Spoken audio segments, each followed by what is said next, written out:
Okay. Ring Ropes and Turnbuckle Podcast coming up next. You see him. You see him. Don't get scared now. I know you scared, but don't get too scared. Yes, we got the Pearl River Powerhouse in the building with us today. Ahmed Johnson. We gonna talk that talk coming up next.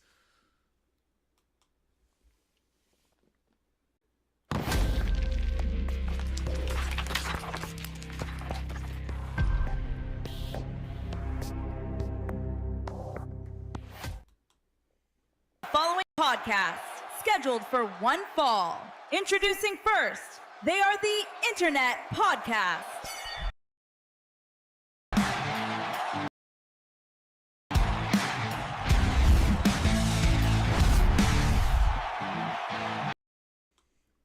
Ring Ropes and Turnbuckle Podcast, we are back. Make sure you like, share, subscribe to the channel. Hit the notification bell for more content.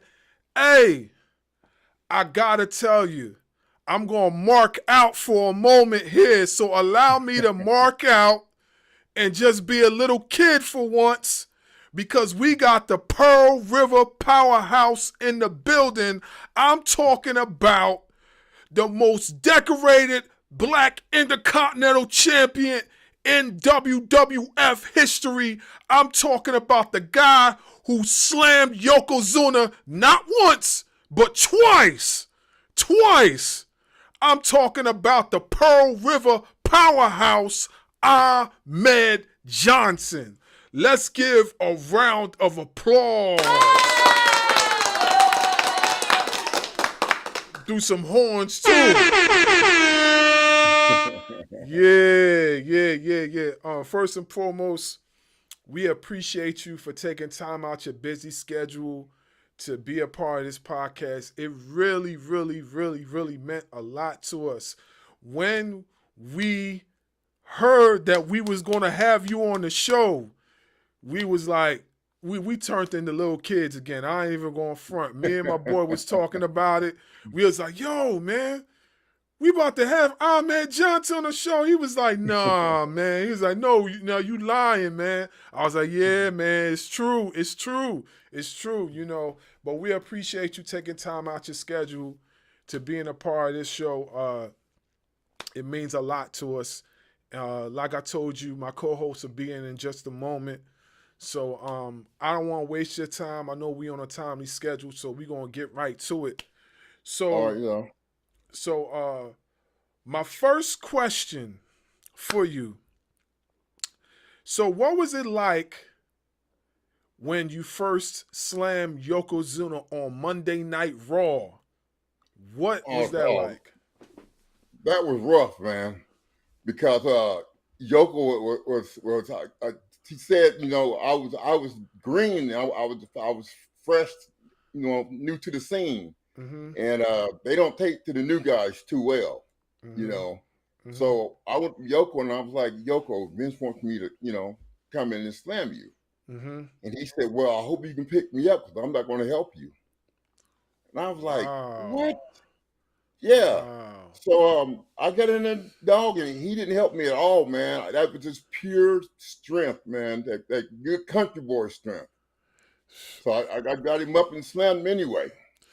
Man, when I seen this, because I remember this, okay, I can't remember what age I was at the time, but I know it was Monday Night Raw. Me and my mom was sitting in front of the TV, and we seen you on that screen.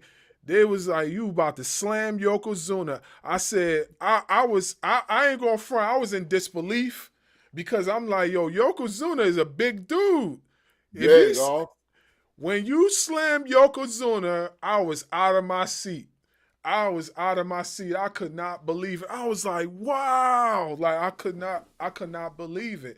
And that and you, not for nothing, you kind of could tell that was all you, because the way you turned and everything, you could tell you had to really muscle him up to do that. So we definitely, that was an amazing feat That was an amazing feat. Why wouldn't he? Why wasn't he going to help you as far as the slamming? Just the new guy, man. When the new guys come in, they, they want you to prove yourself to them. You know what I'm saying? Yeah, They want you to prove your worth. And he was close to like 600 pounds then. yeah, So yeah, they want you to, when you're a new guy, man, you go through hell in there, man, until they get to know you, until you prove yourself. yeah. So, since your retirement, have you ever have been in the locker rooms of what wrestling looks like now, or you haven't been around the locker rooms like that as far as what the landscape is now? No, I really haven't, man. I really haven't. Once I got done, man, I was done. You know what I'm saying? Hmm. I haven't been back to the locker room. I haven't, I keep in touch with some of the boys, but Hmm. I haven't been around the locker rooms at all. Oh, okay. Let me ask you this. So, what was it like being the first African American Intercontinental Champion in the King of the Ring? Dog, that was a blessing, and it was a blessing, but I was kind of upset about it too. Let me tell Hmm. you why. Hmm. Because it took them that long to crown a brother a singles champion. You know what I'm saying? Yeah. It took them that long, and you have people like Junkyard Dog, Bobo Brazil, Ernie Latt, people that should have been champion, man. Junkyard Dog should have been champion, world champion, long time ago, man. But the racism and the prejudice set him back. Hmm. Hmm. But so I was proud in order to open the doors for the rest of the brothers to come through, but I was sad in a way too. Yeah, yeah. I could understand that too. You're not the only one that said things like this. When we interviewed another wrestler on the show months ago, he basically mentioned like people, Junkyard Dog, and other folks, and he mentioned yourself as well. That that basically held there were flag bearers as far as African American and professional wrestling. Right. I know for us, growing up in the inner city as a kid, seeing somebody that looked just like me on television holding the Intercontinental Champion, that meant a lot to us kids because we was talking about it in school for like years and years to come. We was like, yo, remember when Ahmed Johnson was Intercontinental Champion? And like we were ecstatic about that. So seeing you hold that belt and prestigiously too, like Yes, sir. we definitely salute you for that because you were not only a flag bearer for the culture itself. You had a lot of young kids that was looking up to you and was like, "Yeah, man, that's something we could be proud of," and things like that. So yeah, I Yes, definitely sir. understand. I definitely understand. So we talking about the championship. We can't talk about the championship without talking about when you had to vacate it. So Right. when that time came that you had to vacate the championship due to the kidney injury, how did that make you feel? Like what type of mindset were you in at the present time when you had to do that? Dog, I was hurt, man. I mean, mentally and physically. Mm-hmm. And I was hurt mentally because another brother did that to me. You know what I'm saying? Yeah, And that really hurt me, man. That another brother would, do something like that. yeah. And But yeah, when he hit my kidney, he rushed my kidneys, man. And that's still going on to today. I still take the kidney medication today for it, man. oh wow, wow. Yeah. So, wasn't something that just happened again, went away. Mm-hmm. That's something that he did in his last permanently. But people don't talk about that. Wow. But have you guys buried the hatchet since then?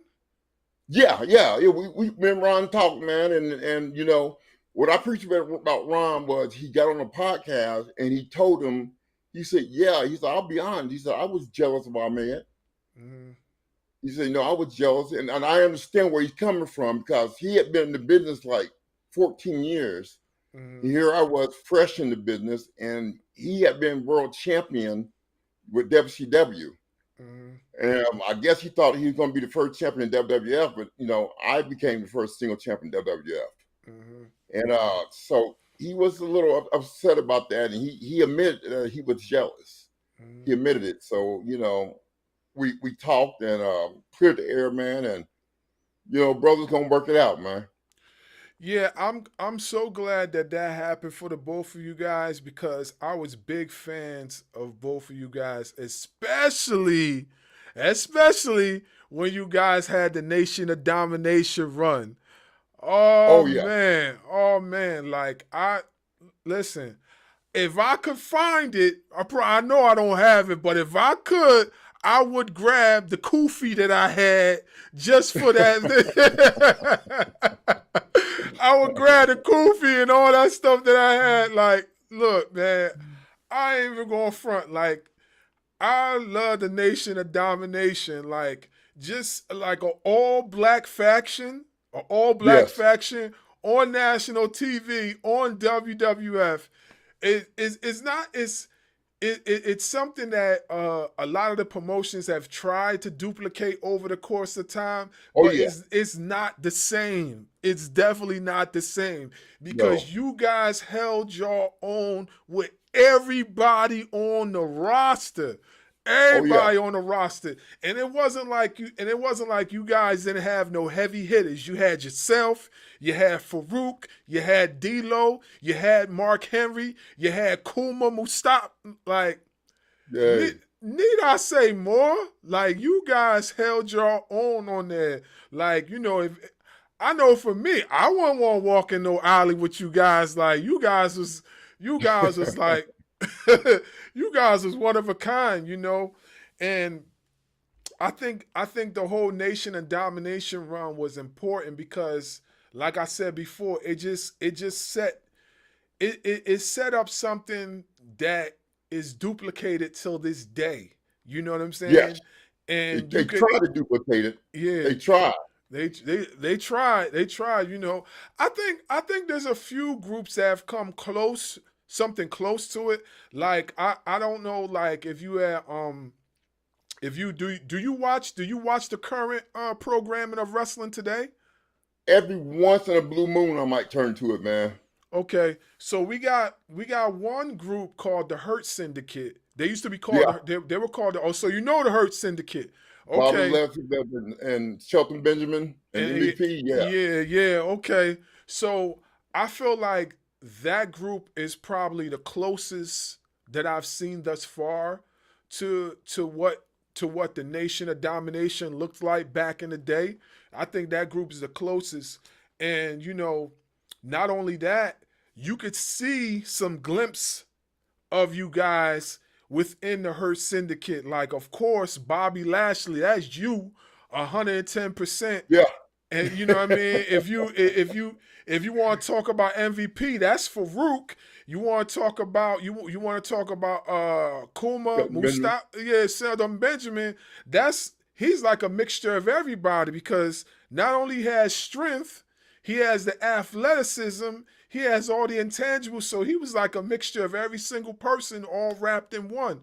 So it was Yeah, like you do definitely see glimpse of what the Nation of Domination looked like back in the day within the Hurt Syndicate, and I think they're the group that has, come close.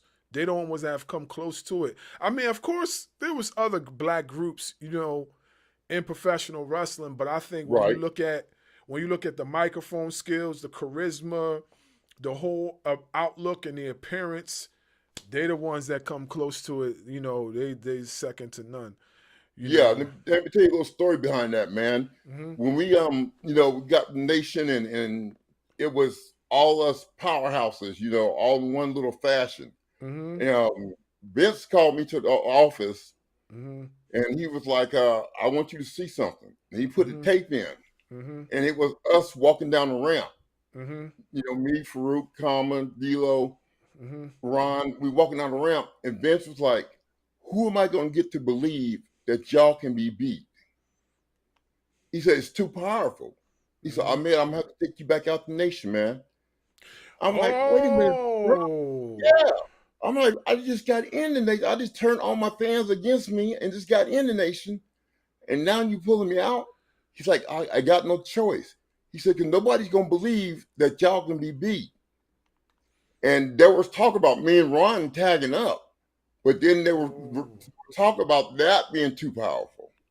Wow, wow, wow, wow. You See, know, I, because I mean, I wasn't too those, far away from where I was thinking. Go ahead, my bad. I yeah, didn't mean to cut you off. that's okay. Because, I mean, the only people I can see really hanging with us in a tag team match, if it would have been good, would have been us against the Road Warriors. Mm-hmm. You know, Yeah. Ahmed and Fruit versus Hawk and Animal. That would have been, you know, good. Mm. A good match. But outside of that, who was you gonna put against us? Yeah, not let me ask you a question about that. So you had didn't you have some sort of like run with the Road Warriors at one point in time, or was that just something? Was Yes. that just a one off time? Tell me about that. How did that come about? Well, we was going to was it WrestleMania? Okay. We had a Chicago street fight. Mm-hmm. And you know, they're from Chicago. Yes. And so Vince wanted us three to team up against, you know, the nation. Mm-hmm. And so he just, you know, basically threw that little program together, man, and it came together, and I ended up tagging up with Hawk and Animal, and it was pretty cool, man. It was a good run. Oh, that's what's up. That's what's up. Cause I remember, I vaguely remember that one, but I know it wasn't. It wasn't as long as everything else. But Right? I remember like you actually doing that for some time. I remember that. Yeah. My Yeah, the Chicago street fight. yeah. Also I remember you had a tour in Japan. You was on the independent Yes, circuit in Japan. Can you tell yes. the folks about that tour that you had in Japan? Oh man, they loved me in Japan, man. Mm-hmm. They love because Japan audience is different. You know, Mm-hmm. you get with the Japan audience, they don't stay fired up like the American audience do. And Yeah. if you get somebody out there that can keep them fired up the whole time, that's Mm-hmm. some good action. It's good wrestler. Mm-hmm. So Mm-hmm. I went out there, man, and the audience just, I mean, they didn't even sit down. They just stood up clapped the whole time because I was doing high fly diving over the rope, you know, and I weighed 330 pounds then. And here I am flying over the top ropes, and they have never seen somebody that size do that before. Mm-hmm. Mm-hmm. So it was a nice run, man, a real nice run in Japan. Yeah. Let me ask you this question. Is it true that Shawn Michaels told you to stop doing the all the flying moves or whatever Yes, because of the fact it downplayed what he did? yes. He said he called me in the office, and back then Sean had power in the Uh-huh. WWF. I mean, he was like second in command. Mm-hmm. And he called me to the office one day, man. He was like, man, I just wanted to tell you something, man. He said, you're going to have to stop doing all the high flying moves, man. He said, because I weigh, you know, 200 something pounds and you weigh, you know, 330. And Mm-hmm. when people see you doing that, it takes away from when I do it. You Yeah. know, they don't see me as being as athletic, you know, because you're doing the same thing I'm doing. I didn't pay attention to him. I still did it. But yeah, he didn't appreciate that, man. Yeah. Like you know, and speaking of athleticism, right? I gotta say this. You were also the blueprint for athleticism when it came to a bigger athlete doing some of these high flying moves. Yes, And sir. have you ever heard of Keith? I know you heard of Keith Lee. Who? Keith Lee. Keith Lee. I think I've heard the name before. Okay, so Keith Lee is I believe he's about how big is Keith Lee? Keith Lee had to be about as big as you, maybe a little bit bigger. And he was doing like so many athletic moves. I mean, from the moonsault to the springboard, drop kicks, all the stuff that you were doing, he was doing it too. Front flips, all that type of stuff. And then you got people like, have you heard of Moose? Moose? Yeah, I've heard of Moose. Okay, Moose is another guy, just as big as you, was doing the exact same stuff that you were doing. So, not for nothing, but you were like the blueprint when it came to athleticism Right. as a bigger guy. So I gotta applaud you on that one, because like when you were doing it, like nobody your size was doing that at that time. Nobody No, that's your no. size. Nobody was. Yeah. You gotta be a real good athlete, man, to weigh over 300 pounds and be doing all that high flying stuff. You know what I'm saying? Yeah. But the little guys think it takes away from them when you do it. Yeah, But to yeah, me, it's competition, bro. Hey, it's time to bring your A game. yeah. Not for nothing, like to be a bigger guy too, you gotta have awesome leg strength too. Like your leg strength gotta be Right. on point. So I know I know you must have been dunking some basketballs back in your Oh heyday, yeah. because Oh yeah. I can so dunk. yeah, yeah, yeah. So Because definitely. I used to do that. If you remember, when I come to the ring, I used to jump from the floor to the top to the apron.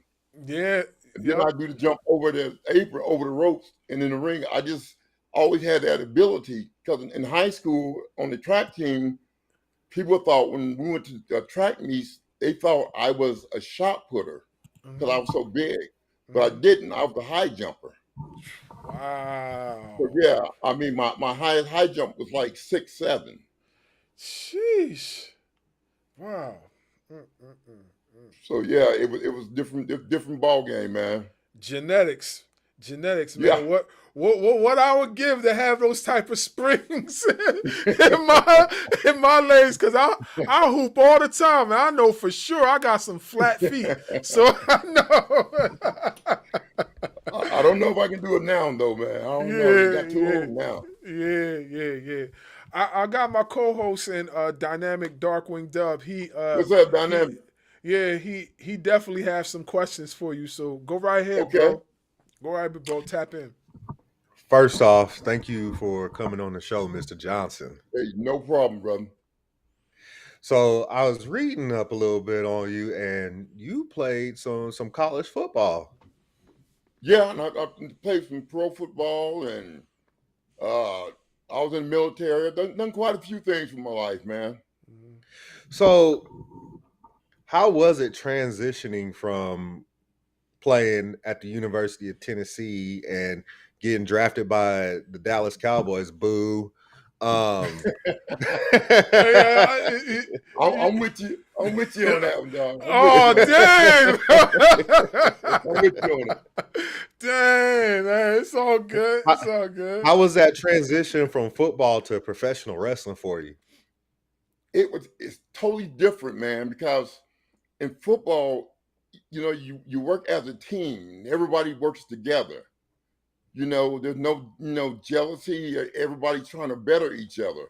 But in professional wrestling, there's no teamwork. Everybody's out for themselves. You know what I'm saying? And I wasn't used to that. Being from the military and being, playing football and all that, I wasn't used to not being a teammate to somebody and working as a team. But with professional wrestling, everybody for themselves. And there's a lot of jealousy and hatred that goes on, man, because they don't want you to be better than them. And I think my mentality was kind of messed up on that because I was looking, still trying to be a teammate to some of these guys. Mhm. And that's not what they were looking for. They were all about me. So it was a big transition, man, a big one. Uh, and you say you were in the military. As a veteran myself, thank you for your service. Thank you for your service, bro. Yes, sir. Yes, sir. What was your military career like? Oh, I graduated the most distinguished honor graduate. You know what that is? I graduated #1 out of like 2,000 soldiers. I graduated top of the class, man. #1. And I just, got in there, man, and did what I had to do. And I was stationed at Fort Sill. I've been to Fort Irwin, Fort Hood, Fort Polk, just all over the place, man. Yeah, I grew up down in Lawton. I grew up down there where Fort Oh, Sill did you? is. So I you know where did. I Fort Sill did. is? Uh-huh. I sure do. My Yay. uncle was actually a drill sergeant on Fort Sill. Oh yeah, what's his name? Well, he since passed, but it's Billy Thompson. Oh, okay, because I had two black drill sergeants, Sergeant Hall and Sergeant Jackson, and they Uh-huh. were, man, they were the truth. They didn't play. I told my brother this, but when I was in basic training, I went to Fort Knox, and I was one of two black soldiers in my basic training company. Oh Well, man. all three of my drill sergeants were black. Mm. Oh yeah. Yeah, so needless to say, I got held to a higher standard than everybody Yes. else below me. Yes. And that's It that's what was he did me. I mean, as soon as we got to basic training, man, the drill sergeants got gathered around me in like a circle and was calling me every name in the book. They were trying to test me and see, where my temper was. And they started calling me all kind of names and stuff, man. And they was pushing me to be the best. And I did just that. By graduating most distinguished undergraduate, I graduated, the best soldier out of 2,000 soldiers. I graduated top of the class. But it's because they pushed me to that level. absolutely. And that's what a lot of people don't understand. Like, yeah, in basic training, especially if you're on the pretty much I was pretty much the only one close until close to the end of basic training when somebody else joined from a different company. But that's what a lot of people don't understand. Like all three of my drill sergeants were black. I was the only black soldier in there. I got held to a Woo. higher standard Yeah, because they understood what it was like to be black in the United States Army. right. So just like you said, they were testing me to make sure that I could handle that responsibility, in which I did. Exactly. Exactly. Did you make platoon guy? I did. I did. Did you? Yeah, I was platoon guy the whole time. I did. And And whenever they made somebody me else work messed for it up, though. yeah, because if somebody else messed up, they blame me. Like we had Mhm. a private named Private Woods and Private Young. And they were two brothers and they just, man, they couldn't do a push-up to save their life.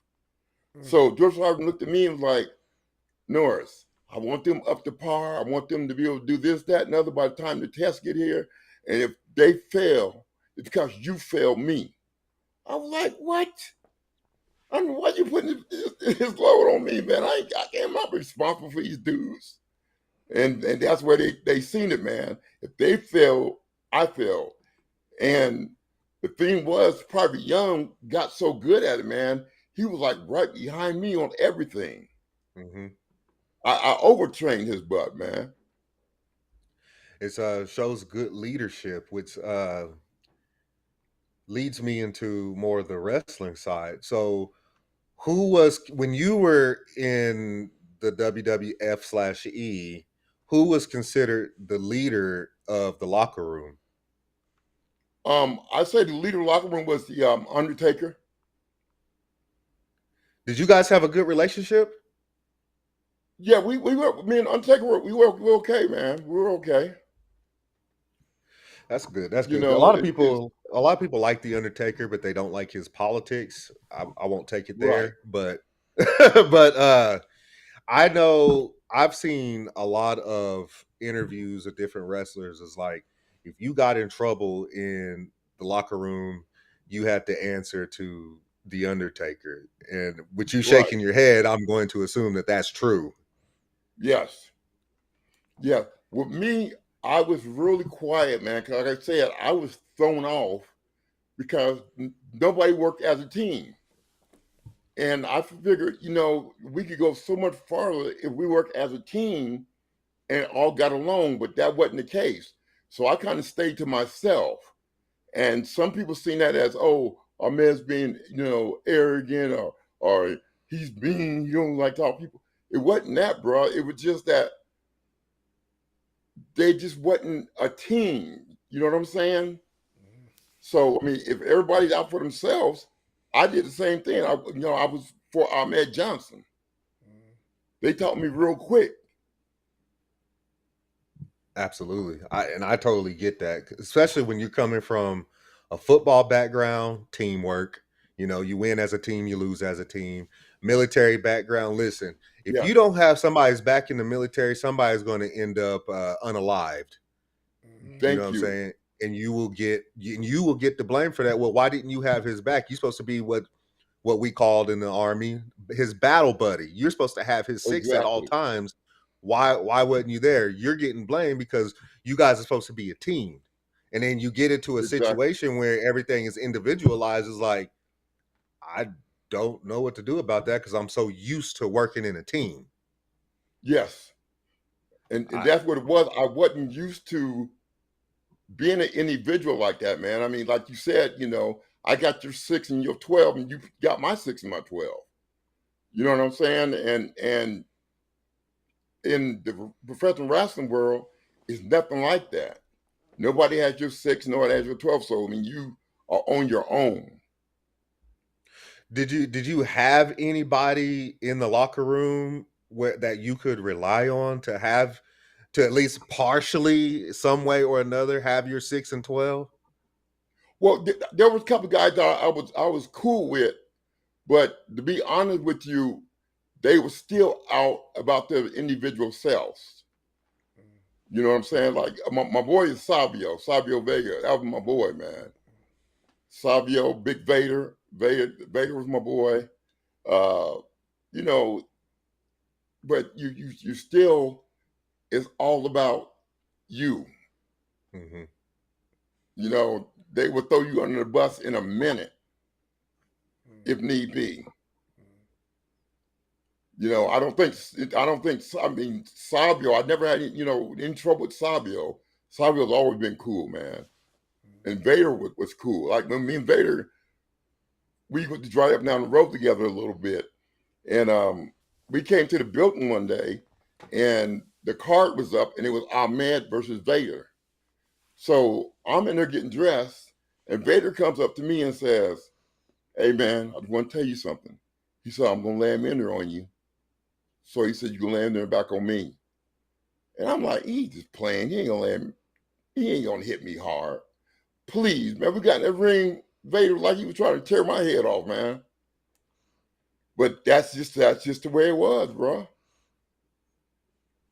That's just the way things rolled back then. Was there anybody that you knew for a fact that you were never going to have a relationship with, just because of personality wise, or just because you knew for a fact, like, this person, I just cannot see myself being cool with this guy? Yeah, well, Mark Henry for one. We didn't get along at all. And D'Lo and us kind of D'Lo started this rumor that he beat me up in the locker room, and I'm like, what? First of all, if D'Lo would beat me up in the locker room, every dirt sheet in America would have had it on there. Every podcast would have known about it, and I don't know where that came from, but it's like they keep using my name to try to stay relevant. I mean, but this didn't come out until 30 years later. I Mm. mean, why didn't you say that when I was there? You waited 30 years to start saying this stuff? And I think it's just to try to keep themselves, relevant, man. I don't know, bro. Before I pass it back on to my brother over there, what was your relationship like with Vince McMahon? I got to be honest. My thing is like this, and from the military, you treat a man by the way a man treats you. I'm going to give you the same injury you giving me. Vince McMahon never did anything bad to me. He always, he had my back, when I had to go to the hospital, he paid the bills. I mean, he never did anything bad to me. I mean, there's rumors out about him, there's things out about him, I'm not saying they're not true. I'm just saying, as far as I go, I can't vouch for any of that stuff because he never did anything bad to me. Go ahead, Bars. Yeah. So I wanted to talk about your run in WCW. So yeah, do it. Yeah. So I know it wasn't that long, but your run in WCW when you debuted as Big T. Telling me what the experience was like being with Stevie Ray and Harlem Heat 2000. What was that like? Well, first of all, me and Stevie Ray kind of came up together a little bit. Uh-huh. We worked, for the same company before WWF, before we even started wrestling. Mm-hmm. We worked for the same company. We were like brothers, man. Mm-hmm. I had his back, he had my back, and so I got a call one day, and it was Stevie, and he's like, "Man, I need you to come up here, and tag up with me." Mm-hmm. And I had been out the professional wrestling business for like a year or so. Mm-hmm. And man, I've been sitting at home eating bonbons and getting fat. Man, I wasn't even thinking about going back in the ring, man. Mm-hmm. And Stevie called me, man, and I'm like, how can I tell Stevie Ray no? I mean, just like my boy. Mm-hmm. So I told him, yeah, I wasn't ready. I'll be honest with you. I wasn't ready physically. I wasn't ready mentally. I just wasn't ready for it. Mm-hmm. But, it was Stevie, man. If it had been anybody else, I would have told him no. Mm-hmm. But Steve Ray called me and asked me could I want to come up and tag with him, so I told him yeah. But that was one of the biggest mistakes I made, man, because I wasn't in shape. I wasn't ready to go. So, being that you were cool with Stevie Ray and everything like that, that led you to go against the grain and be a part of WCW for that short period in time. So in that process, what are the trials? What are the trials and tribulations you had to go through as not being in the tip top condition you were when you were in WWF? What were the trials and tribulations that you had to go through health wise? Did you have to slow down? Did you have to do this or do that? Like what really stood out for you that you had to do that you didn't have to do when you were in WWF? Well, you're right. I was a lot slower, man. I couldn't do my kicks like I used to do them, my Mm-hmm. savate kicks and stuff like that. Mm-hmm. I was just totally out of it, man. And you know, I still had my strength though. I always had that good country boy strength, Mm-hmm. so that wasn't a problem. Mm-hmm. And but as far as movement go, it was a lot slower. I got tired a lot faster. It just wasn't right, man. I just wasn't ready. They'd have gave me like 6 months to get me ready. I would have been ready. But they didn't give me 6 months at all. It was like Stevie called and they wanted me up there like the next day. Oh wow. Wow. Yeah. So did you ever train at the power plant? I did a little bit, and but it was like toward the end before I left. Mm-hmm. I trained the power plant a little bit before I left. Okay. So what was that experience like with you training at the power plant? Who did you run into training wise at the power plant? Well, Paul Orndorff trained me, and Oh you remember wow. Sarge? Yeah, You yeah. remember Sergeant Sarge? Craig Pittman? Yeah, little cock. No, the white Sarge. Was Little I know short cocky dude. yeah. I know who you're talking about. I can't remember his name, but I know who you're talking about. Yeah. I remember. Yeah, him and Paul Orndorff trained me when I went to the power plant. Okay. And Okay. yeah, and I remember one day I was doing a leapfrog, Uh-huh. and Sarge saw me do a leapfrog, and he tripped out, man. He's like, Paul, come here, Paul, you got to see this. He said, oh man, do another leapfrog. And they were tripping out because I was so heavy, but I could jump so high. Wow. Like you said, that athletic ability with the jumping has always been with me. Wow. wow. Yes, they tripped out on that, man. So what you saying is you were Zion Williams before Zion Williams. Believe that.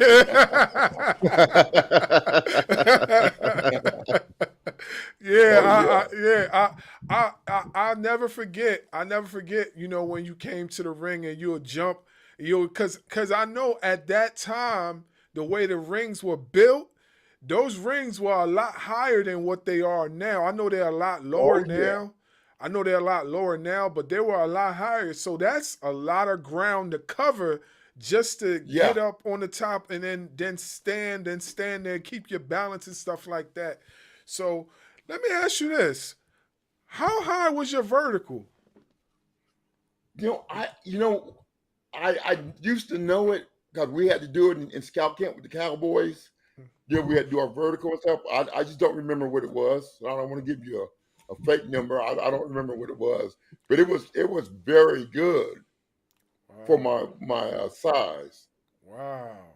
Wow. So it then because I know like for bigger guys, and I'll speak for myself, when you jump for bigger guys, like it didn't do nothing like, it didn't have no type of strain on your knees or anything like that. Like it didn't do anything for you when you jumped like that.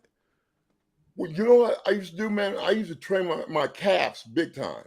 Oh, I okay. used to train my calves big time, man. And I think that's where all that spring came from. Hmm. Cause I was a fanatic when it came to training your calves. Yeah.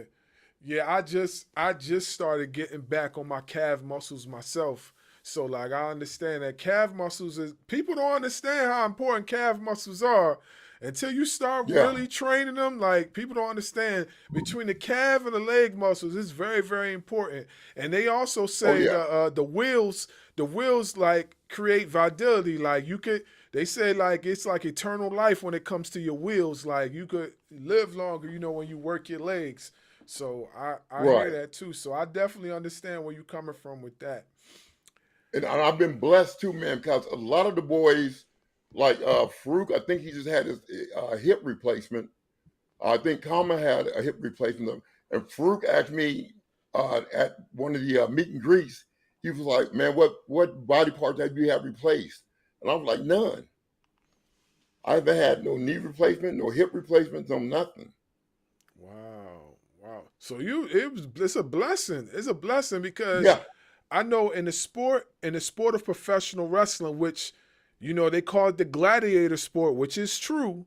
Like when you do the call to quits within the ring, there are some joints that sometimes need a little bit of yes, fixing. sir. So for you to say that you ain't have to do none of that, that's a blessing in itself because there's a Yes, lot sir. of folks out there that are in the ring to this day. They cannot say that. They cannot say that. So Yes, that's a sir. blessing. That's a blessing in itself. I I want can't recall anybody that hadn't had something replaced, man. From the fellows I know, everybody's had something replaced.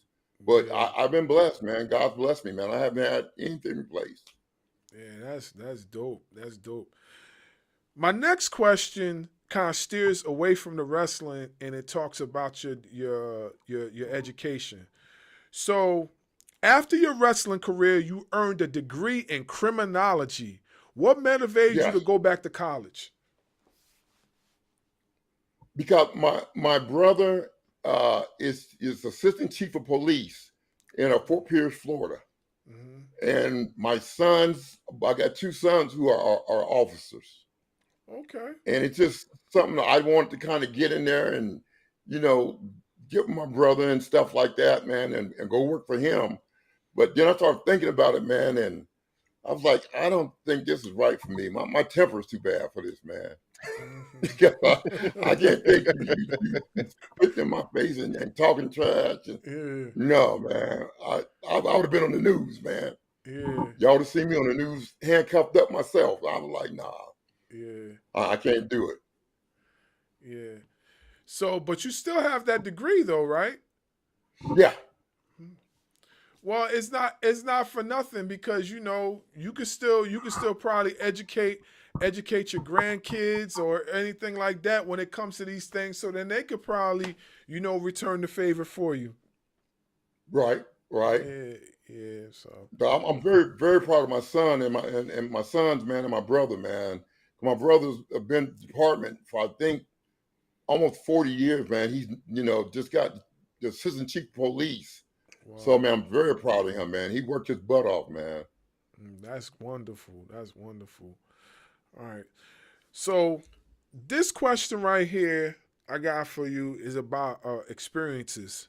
So in your view, what were some of the biggest challenges you had to face as a performer in the wrestling business? Some of the biggest challenges, Mm-hmm. um, you know how intense I was. I Mm-hmm. was the most intense, I think, wrestler ever. I haven't seen anybody. I've seen people try to fake that intensity, but for me, it was real, and Mm-hmm. it came from childhood and everything else because I was abused bad as a child. Mm-hmm. So it was like keeping that under control was my biggest challenge. Because you're in there and sometimes you think the guy's trying to hurt you or whatever, and that wasn't gonna work with me. Mm-hmm. So I think that, keeping my intensity under control was my biggest challenge.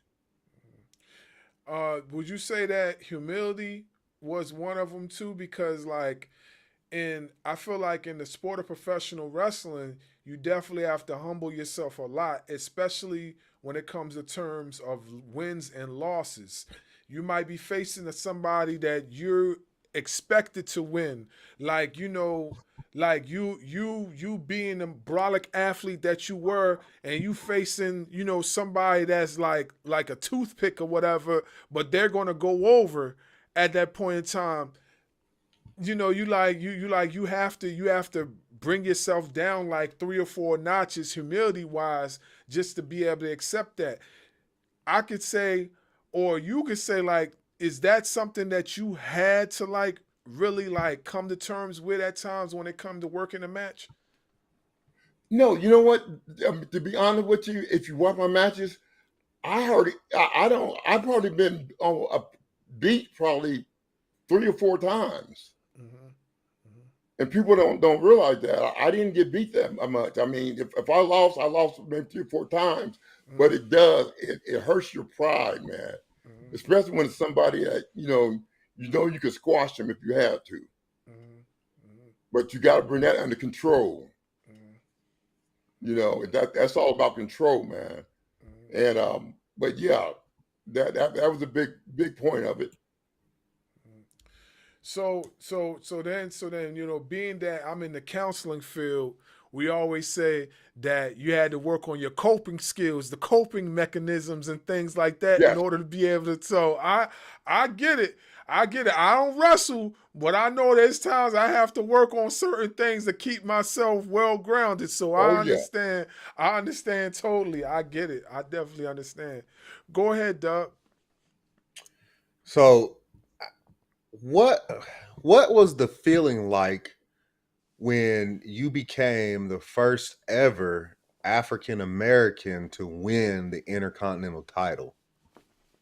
Well, like I was, I told my brother that it was a blessing, but I was hurt in a way too. The reason I was hurt because once I got in the locker room and took my shower and started thinking, man, I started thinking about people like Junkyard Dog, Ernie Ladd, Bobo Brazil, people that should have been champions, should have been world champions, Mm-hmm. and they never got that chance. Mm-hmm. And I was glad that I got that chance and got to open the door for the other brothers, even to the day.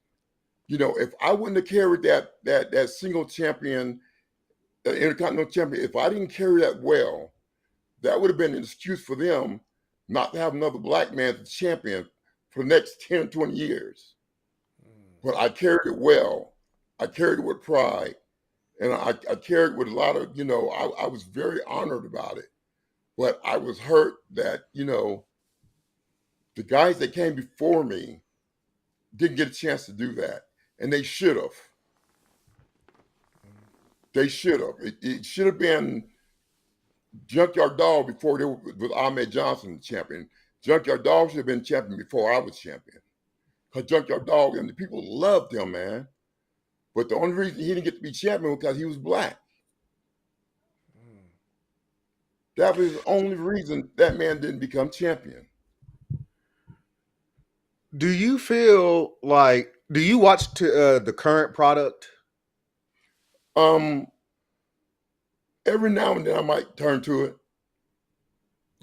Because what I was going to ask you was, you were talking about how Junkyard Dog should have been champion, and you being the first African American Intercontinental Champion, like long overdue for a black Intercontinental Champion. Yes. If you do pay attention to today's product, how do you feel that African Americans, black wrestlers, are being treated today within the same company that you became the first in? Well, I don't think they're being treated right, because I think what they did was, and this is nothing against the Samoans or anything, but they took the Samoans and replaced them where the black guys were. And they're making these Samoans champions, and because they, dress black and talk black, they seem like they've taken them and put the brothers behind that. They stuck us behind the 8 ball again. Like, what's the guy's name that they Bianca? Oh, Bianca Belair? Yeah, what's her old man's name? Oh, Montez Ford. Montez Ford, yeah. Montez Ford, dog. He should be up there, man. He should have had a world championship shot a long time ago. The boy's good on the mic. He's a demon in the ring, man. And I think he should have had his shot. But he hasn't. And the way you just talked about Montez Ford, we also feel the same way about Carmelo Hayes. Yeah, I don't know. Carmelo. Yeah. We also feel the same way about Carmelo Hayes, but he's being stuck behind the Miz, which nothing wrong with the Miz, but Carmelo Hayes deserves to have his own spotlight. Yes, he does. Who would you blame for that today? I have my theory. He has his theory. What is your theory on who to blame for the black wrestlers being pushed back for the Samoans? Oh, Triple H. Triple H and Shawn Michaels. They ain't no secret. I mean, they're in charge of everything. I blame Triple H and Shawn Michaels. I will say, I don't know if you watched the NXT product, but I will say at least in NXT where Shawn Michaels is running NXT, that majority of his champions have been black down in NXT, like Obafemi and Obafemi. Right. I haven't watched it that much. I couldn't tell you. But I'm glad to hear that. Yeah, most of his champions down in NXT have been black. But me and him, we have agreed that Triple H right now is the problem. Oh, Triple H is a racist big time, man. Racist big time. Come on, tell me, how is it Ahmed Johnson is the first black champion in history, but not in the Hall of Fame?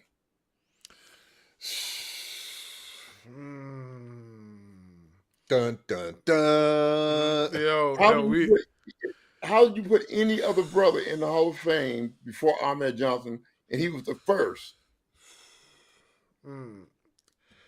Hey, I was trying to look on my screen board for a sound effect for that. I can't even find no sound effect for that. I can't even rebuttal it. I can't do nothing with it because you're right. Think about that for a minute. You're right. The first black champion in history, and you're mad at me, so you're not putting me in Hall of Fame because you're upset with me. What would he be upset about, though? I don't understand. Oh, we got into it. We got into it verbally, and he went on TV and said some crap about me being the worst guy he ever had to work with, and this, that, and other. And he they were very upset when I left because people don't know why I left on my own, Oh. and they were very upset about that. But let me tell you why I left. When my sister was sick, and my baby sister, and she passed away like a few weeks after I left, and not only that, but they want to do this angle with the True Commission, which was that group from South Africa. They want to hang me from a rope. They actually wanted to hang me from a rope, man. And I was like, I'm not doing that. I said, do you know the history behind my people being hung? And I refused to do it.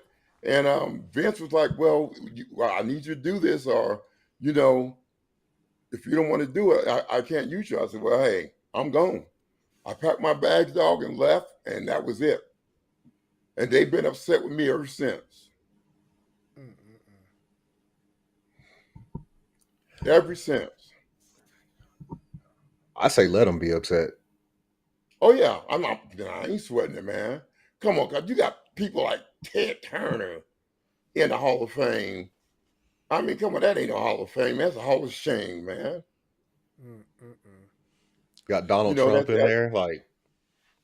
Yeah, I mean, hey, it's whatever. But when they got upset with white boys, they called them back, like the Ultimate Warrior.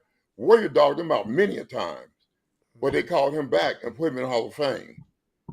And any other guy that was white that they had a problem with, they called him back and put him in the Hall of Fame. But you get Ahmed Johnson, the first black champion in history, and you don't put him in the Hall of Fame because you're mad at him. And it got a lot to do with skin color. A whole lot to do with skin color. If you could say one thing to Triple H right now, what would that one thing be? Quit being a little bitch. And if you got something to say, you know how to find me. I'm at meet and greets and everything. You got something to say, be a man and come say it to me in my face. Don't be talking behind my back like a little bitch. Come say it in my face. You got something to say to me. But he won't do it because he know I was slaughtering. He can't do anything anyway because he got a heart problem. You have a big one. If I get a hold of him. You heard it from the man first. You definitely heard it. Listen, I ain't trying to get in your way. I know that for sure. I ain't trying to get in your way. I know that for sure. Yeah, but I want to ask you this. The proudest achievement was what in your career thus far? In life or in professional wrestling? Both. My proudest achievement in life was graduating most distinguished undergraduate military. Because that was something I wasn't expecting. I didn't know I didn't know that I had beat everybody in the test and everything. I didn't realize how good I was until the general got up there and he was reading off awards and giving people awards for this, that, and other. And then the last award that they were giving was the most distinguished undergraduate, with the last award. And it was given to you by a general. And when he said Tony Norris, man, I tripped out, man. Wow. I was like, it just can't be me. It got to be another Tony Norris in here. But he was talking about me. And so that was my proudest achievement. And also opened up the door for other black wrestlers, whether they respect it or not. The fact that I did it for them is a great achievement for me. Because no matter what you do, you can't take it back. Yeah, that's true. What's done is done. That's true. My final question before I send it back to my brother is that if you could turn back the hands of time and go back to the prime of your career and bring that up to date to wrestling today, who are some of the guys that you're familiar with that you would like to get in the ring and square up with? I would have liked to square it with Undertaker. I think that would have been a good match. Steve Austin. You know, I would have liked to wrestle Sean, regardless of what I heard you said. About them not being ready for a black champion.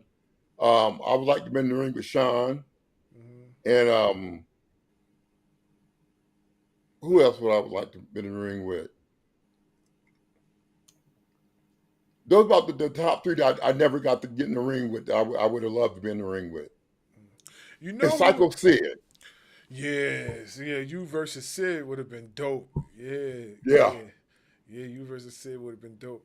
You know who? Yeah, you know who you would have been a dope matchup with. I could see you having a match with Bobby Lashley. I could see that. I could see you having a match with Powerhouse Hobbs.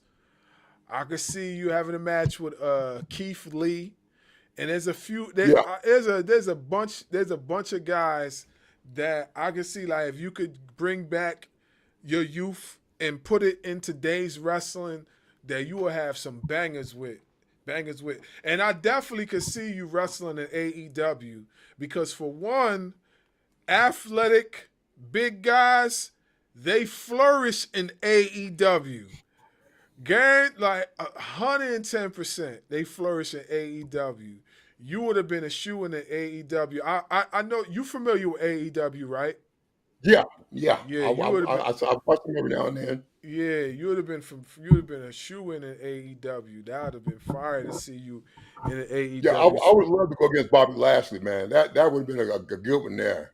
Yeah, that would have been off the hook. You can take my money now, Tony Khan. You could take the money now, right? Go ahead, take it. Yeah. I actually I told my bro this. I actually was at a collision event over the summer. I went to an AEW event. They came to Atlantic City. I'm not too far from Atlantic City. I'm originally from Atlantic City, so went to an AEW event with my son, and my son was ecstatic over what he's seen, and not for nothing, AEW, when you go to an AEW show, you feel like you part of the show yourself because the way let me tell you, the way they conduct their event is like you're in the event yourself. Because like I have front row seats with my son, right? But I was like 2 steps away from John Moxley. I was like another step away from Rhea Liotta and not too far away from Brody King. So it's like these larger than life athletes were like right there at your fingertips to touch and say hi to. Like, everybody was just trust me. It's the landscape of what AEW looked like is definitely not what it looked like 10, 20 years ago in professional wrestling. Like, they have completely changed the landscape. So I don't know, you ever get a chance, you should try to go to an AEW event. I'm telling you right now. Huh? Yeah, I'm telling you right now. You will not be, man. yeah, you will not be disappointed. You will not be disappointed for real, like for sure. Go ahead, Dub. What was it like being in the locker room and in the ring with somebody like Farouk?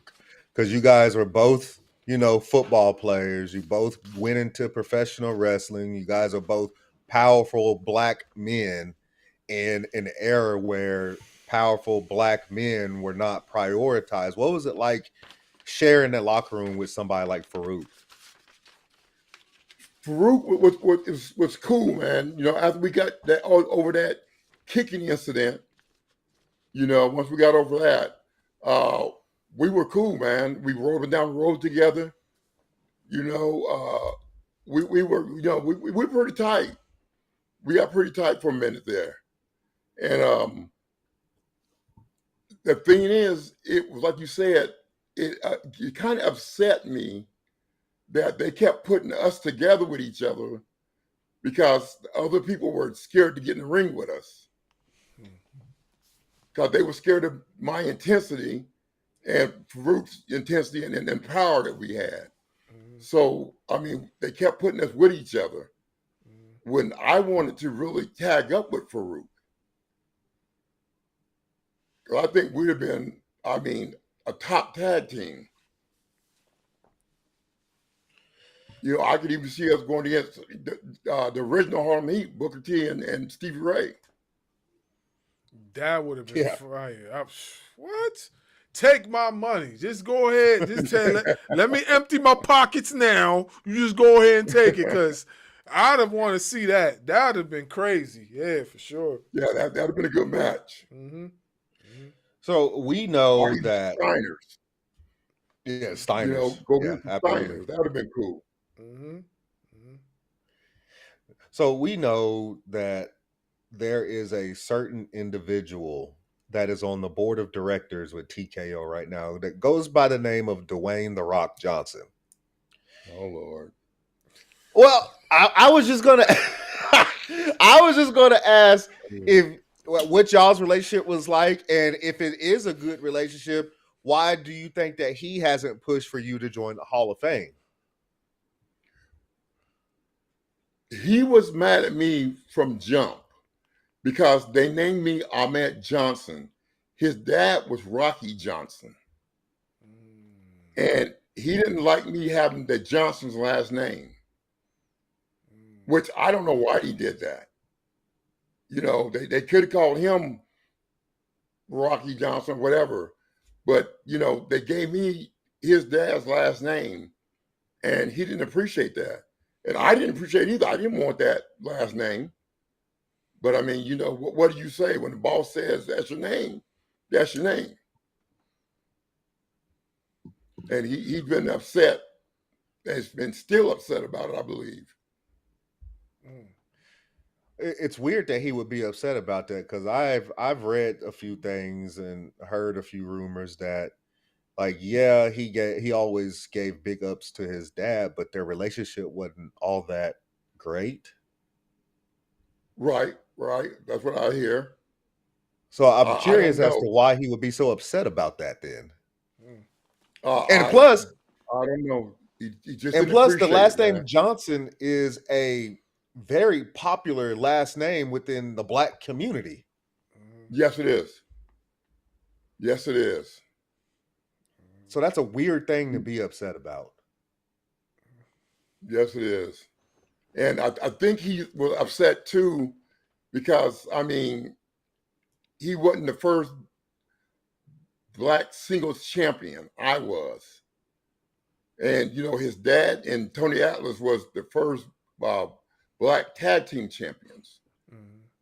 And I guess he thought that was going to carry on and he was going to be the first Black singles champion in the WWF. And that didn't happen. Boo-hoo. Yeah. Exactly. Boo freaking who. Like, just be thankful that it happened. Exactly, man. I mean, they don't look at the fact he probably wouldn't even got to be world champion if I didn't get to become the first single intercontinental champion. I mean, they don't look at that, man. They don't look at who opened the door for him. All they look at is, this brother got it before I did, and I don't like him now. I can't stand him, and man, it's just childish, man. Why do you Like, think? Why do you think it's so much animosity when it comes to that? When all it took is one person like yourself to open up the door for everybody to get the opportunity to touch the WWF title as a Black individual, or now WWE title and stuff like that. Why do you think there's so much animosity behind that when it should be all praises? Because if it wasn't for you and many others, that the doors wouldn't have been open. It'd have been most likely still closed. Exactly. And I think the animosity comes from because they all, like I said before, there's no teamwork. They're all individuals, and all of them want to be the first to do it. Mm-hmm. They all want to be the first to do it, and I was the first to do it. Mm-hmm. But just like I gave, give praise to Junkyard Dog. I think Junkyard Dog should have been champion before me. You know what I'm saying? I'm not hating on a brother. I'm being straight up. That's Junkyard Dog should have been the first black champion dog, intercontinental champion and world champion. It should have been JYD. I agree with you. I actually had this conversation with one of my good friends, and I told him that Junkyard Dog should have been WWF champion. We argued about it, but I definitely felt like he should have been WWF champion. Speaking of WWF champions that were black or whatever, what is your take on Kofi Mania? On who? Kofi Mania, Kofi Kingston. I don't really, I haven't really watched him, man. I don't know too much about him. Okay, so let me just give you a little bit of insight. So Kofi Kingston, a few years ago, became WWE champion, and they had crowned him as the first African WWE champion. Now, mind you, anybody that pays attention to wrestling history, we know that there was other champions, but some of these champions don't get mentioned. But in this era, and not for nothing, we like Kofi Kingston. We think Kofi Kingston is dope, but we're just trying to I'm just trying to put everything together so you hear what I'm saying. So Kofi Kingston beat Daniel Bryan to become the first African champion in WWE history. That's how they painted it. What I'm saying is that in the history books, that's not really the case because there were other champions before him, but he's the champion of this era, this particular era of black champions. He's the champion because right after that, we got Bobby Lashley held the WWE champion twice. And then we had who else? Before that, we had Big E. And then before that, we even had Mark Henry. That whole Hall of Pain run was that whole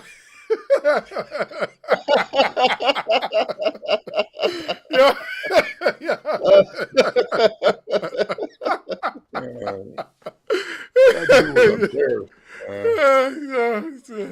Well, before that, we even had Mark Henry with the whole Hall of Pain run.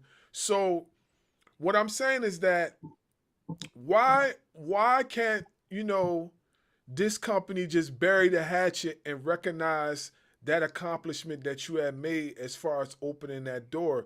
Because without you opening that door, these other champions wouldn't have been able to flourish. And I know we asked you that again, but I'm so stuck on it because you were the first champion. Yeah. But if you look at if you don't Google it, if you don't do ChatGPT, if you don't do none of these other things, you don't know. You know what I'm saying? No. You don't know. So why do you think they're still holding this grudge after all these years when it's important to the wrestling history, it's important to the culture that we know these things to further on the prestige of black champions? Brother, you gotta look at the history. Go back in history. There's been a lot of things. Like they say, the Wright brothers was the first one to invent the airplanes, and they wasn't. Mm-hmm. Some brothers were the first one to invent the airplane. Mm-hmm. You know what I'm saying? But their history is hidden and erased. Mm-hmm. And that's the same thing they're doing now because they don't like somebody because I didn't bow down. You know what I'm saying? I wasn't one of them Negroes that's gonna bow down to you and kiss your shoe. Not me. Mm-hmm. I was raised from a different cloth, man. Mm-hmm. And they didn't appreciate that. Mm-hmm. And to be honest with you, the brothers fell right in with the white boys on that. Mm. Mm. I got more hate from some of the brothers than I did some of the white boys. But nobody ever talked trash to me until I left and I started reading it on Facebook. Mm. And it was like 30 years later, man, why are y'all saying all this stuff 30 years later? Mm. I mean, if you had a problem with me, you could have came to me with it. Mm. Mm. Mm. You And know, even now in the meet and greets, they see me all the time at meet and greets. You got something to say to me, say it. yeah. I could never understand why, at the age, as the older you get, the more stubborn you become when it comes to these type of things. I never could get it. Like, I can't understand, like, I I wish I could answer a lot of this stuff, but I just can't, and it just saddened my spirit because, like, a lot of these people we idolize, just like we idolized you. We idolize a lot of these folks. You know what I'm saying? Right. And like we expect more. We expect more because at the end of the day, like, you guys all shared the same mat together. Like, from what we heard, wrestling was supposed to be a brotherhood. You know what Oh, I'm no, saying? that farther from the truth, man. No, that's no. You have cliques. You know what I'm saying? Everybody has their little cliques, like DX. Had their little cliques. Then you got the Nation. With their little cliques, and it was all a little groups Mm, of people, mm, but never was it a joint big team where everybody look out for everybody else. It's never been that. mm, Never. When I hear brotherhood, I hear what Mr. Norris went through with the military. That's a Yeah, brotherhood. You build, and even if you didn't serve together like me and him, that's still my brother because we both served, in the military exactly. together. So if he needed something from me, I would have his back. You know what I'm saying? Because that's a Exactly. brotherhood that even though we've never met, even though we didn't serve together, we still are in this brotherhood, and we will always have each other's back. I think of on being on the football field, or in your case, bars, being on the basketball court. You build those relationships for mm, one common goal: to win, Right. mm, to win. Whereas sounds like the wrestling ring, the wrestling world, especially back then, was more of, I'm gonna get mine. You better hope you get yours, but I'm gonna get mine. Exactly. And they're going to stand. The thing about it is, they will stand in your way to make sure you don't get yours mm, mm, mm, if they could. mm. I mean, people think, like you said, they think it's like one big brotherhood. Man, that is the farthest thing from the truth. There is no brotherhood in there. And there's a lot of racism in there. Mm, mm, mm. Until people wake up and see that, man, and see it for what it really is, I don't know what to tell them. Well, can you recall any of the racism that you dealt with while you were there and how you dealt with it? Um, the only thing I really dealt with, I mean, like I said, they knew who to play with and who not to play with. And the only thing I recall is one day being on a bus in Kuwait, and Paul Bearer called himself telling a black joke. And when he did, I walked up to him and I was like, man, I said, don't you ever in your life, when you see me, say another word about a black joke or nothing else. I said, because I ain't playing with you. I said, I don't play them games. You might have got away with that with these other, you know, Tom ass wannabes, but I don't play that game. And I hadn't, from that point, everybody was like, hey, Ahmed Johnson is, he's mean, he's hard to get along with, he this, he's that, but it was none of that. It's just that I wasn't gonna play those games. I wasn't gonna kiss your ass. I wasn't gonna play the games. I wasn't gonna, snitch on nobody. This is not my style, man. I mean, you got to remember, I ran with the Bloods growing up, man. I was a Pyro growing up. Mm. So I mean, the brotherhood's always been there for me. Always had a team, always had a brotherhood. You looked out for each other, man. Mm-hmm. And that's not happening. Mm. The brother will stab you in the back quicker than the white boys will almost. Damn.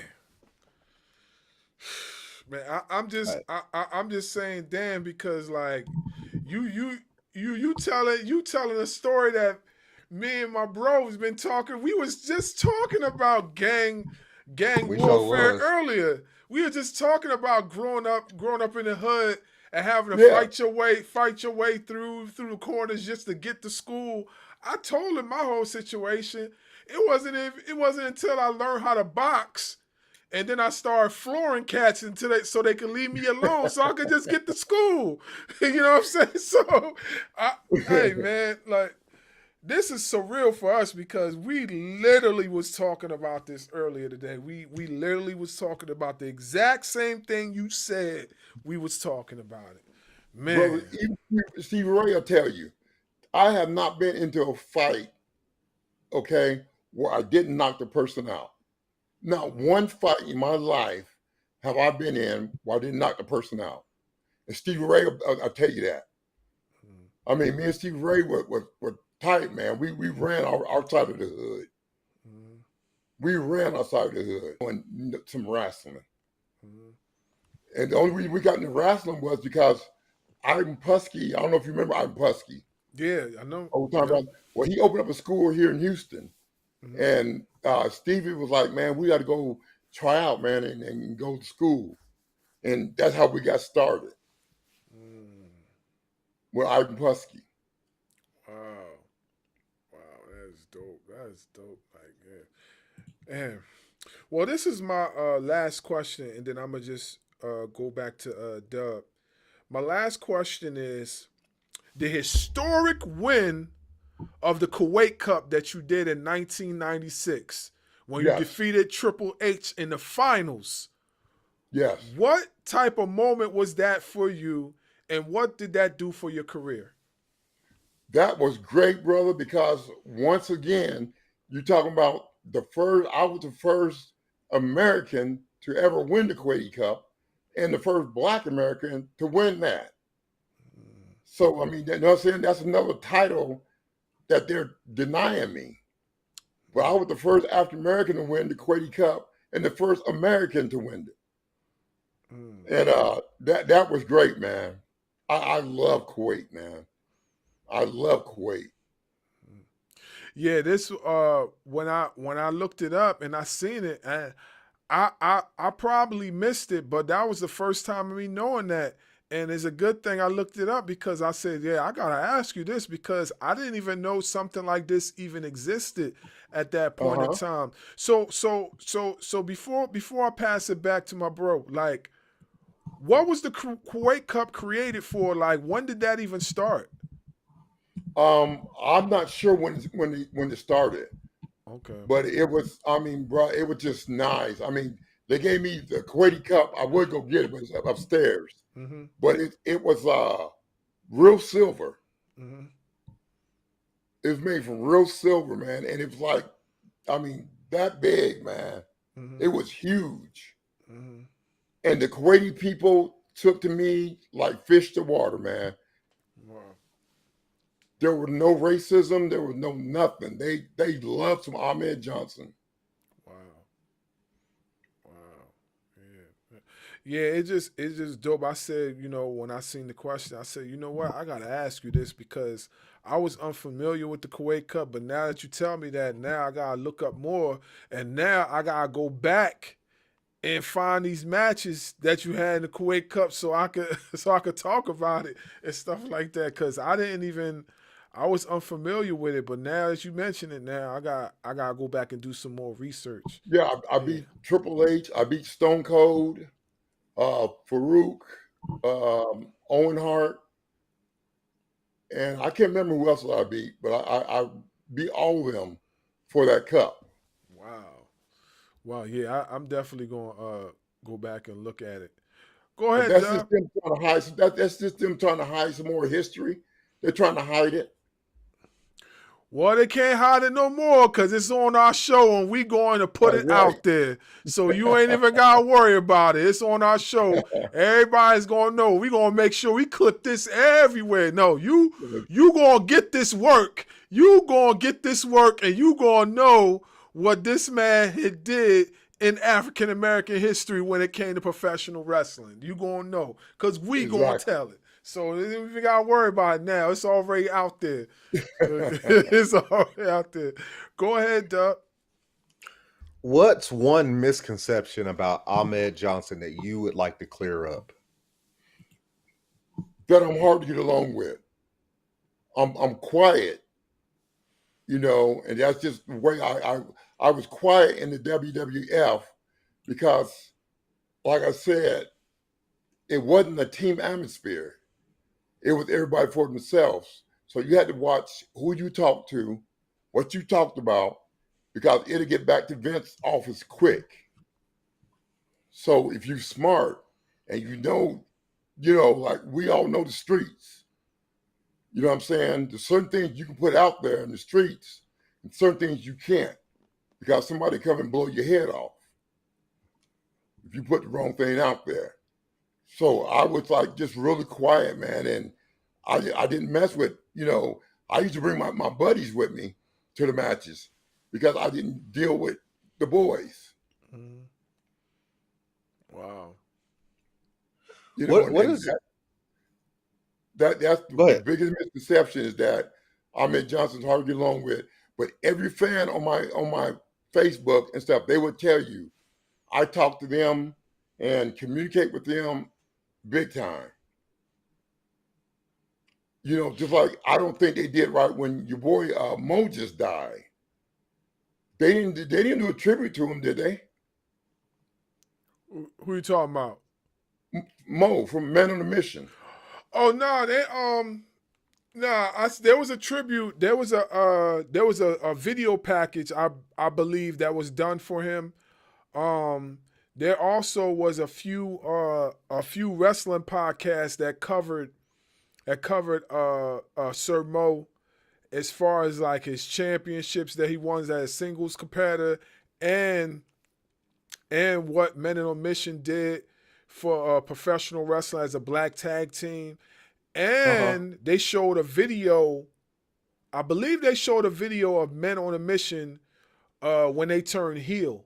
When they turned heel, and they I don't know who they turned heel against. I'm trying to remember. I can't quite remember who they turned heel against, but I know they turned heel, and their hype man. They put a beat down on their hype man. I remember seeing the video.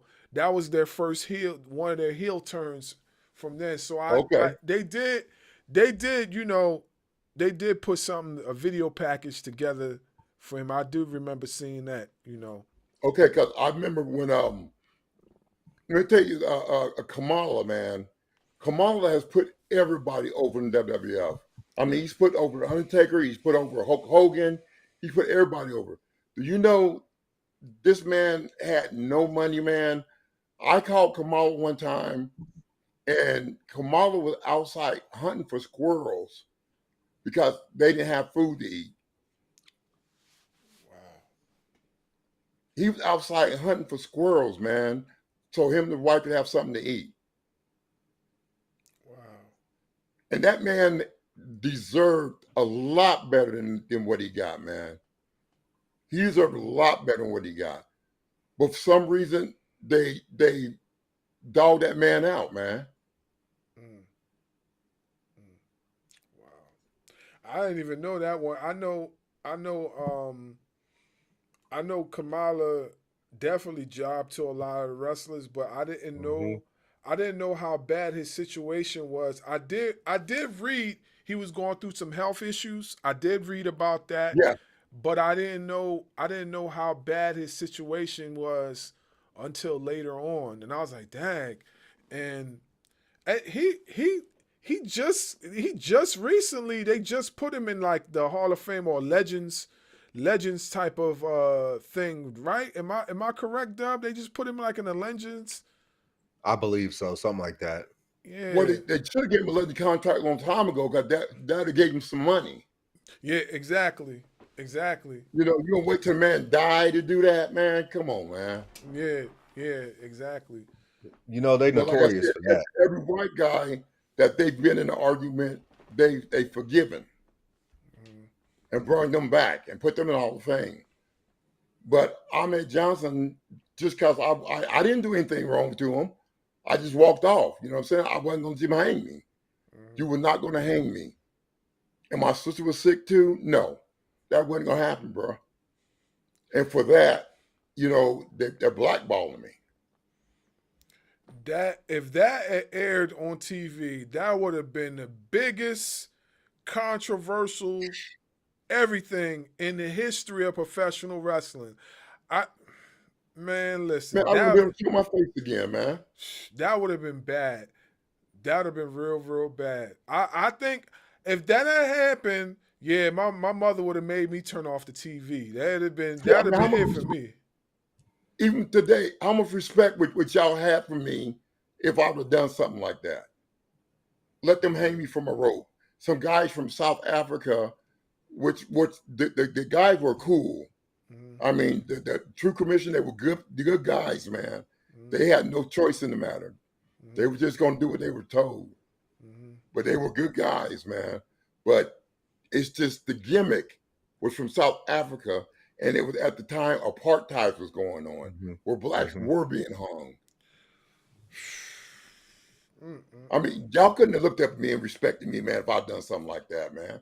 And I'd rather have my respect than anything else. Didn't they do something like that with the Big Boss Man? Yeah, they did. They I don't did. know. They did. They did. I know what you're talking about. I can't remember if it was a SummerSlam or WrestleMania, I think it but was the Undertaker that yeah, got him from a rope. yeah. But it's a not for nothing. We have seen similar situations in a match like that before. You know what I mean? But what Mr. Johnson's talking about would have just been like real devastating. You know what I'm saying? Oh, That would most have definitely, Yeah, most definitely. that would have you know, been you like had a guy named Colonel Parker who was remember in Colonel Parker. charge, you know, and that would have been, man, come on, that was a throwback into slavery, man. Mhm. That was a throwback, man, Yeah, and I wouldn't be the one to do it. yeah. What would it I just take couldn't do it, bro. I couldn't do it to my people, man. I'm sorry, I just couldn't do it to my people. and it's appreciated because that's the last thing that we as people want to see on TV. Yes, I mean, we already have to see it in textbooks when we're learning about American history and stuff like that, but to see it on TV, that'd have been like totally different thing. Mm-hmm. yes, Mm-hmm. exactly. And come on, man. I mean, no, there was just no way, bro. No way, no So, way. what would it take just for us to see Ahmed Johnson and Mark Henry get along?